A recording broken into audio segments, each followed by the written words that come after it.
Ok. Lo cái chim con đang ở trong đó là họ.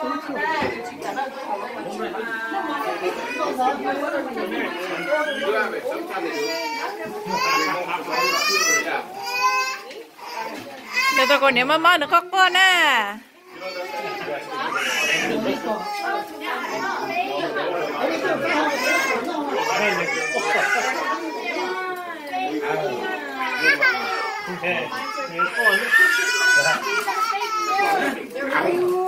Đi cái mày đó.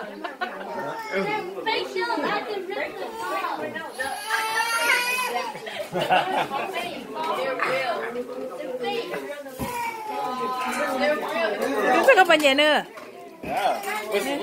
Thì thì các tụm lót tới à? 1, 2, 3, yeah!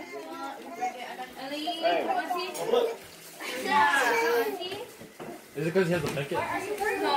See that? What is that? Chú cho chú nó mở nè. Wow, phô lắm nó liền hả? Không có vào đây nè.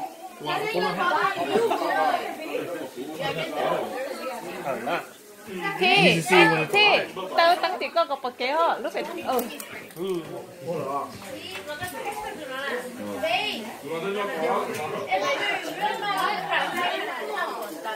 Có tiền nó chín nó. Vale.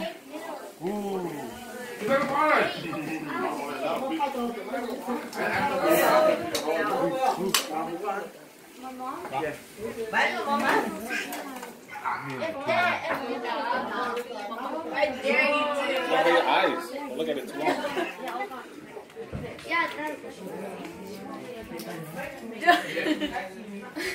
Ủa, mình cho con qua trên đó nó tao đen, tao tại món à. Thôi vả đưa, vả nè.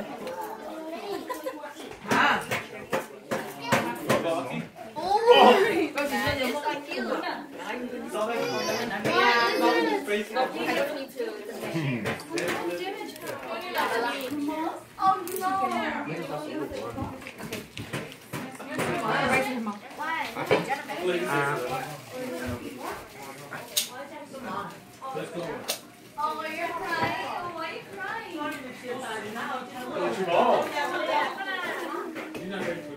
That's too long, man. That's a good vibe.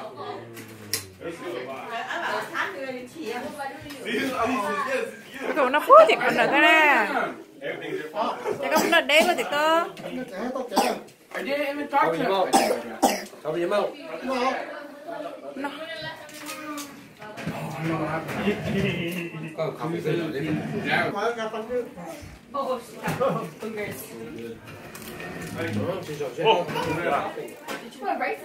Nhà các bé nhà bé mua gì vậy?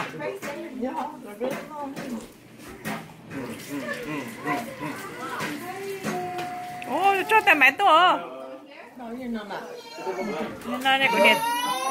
Ta là lò xưa nên nghe chứ chỉ lò ấy. Tôi cũng nhìn chấp lơ đó là. Nhưng mà tao khai có cho. Có trong ban lìa rồi. Nè nè.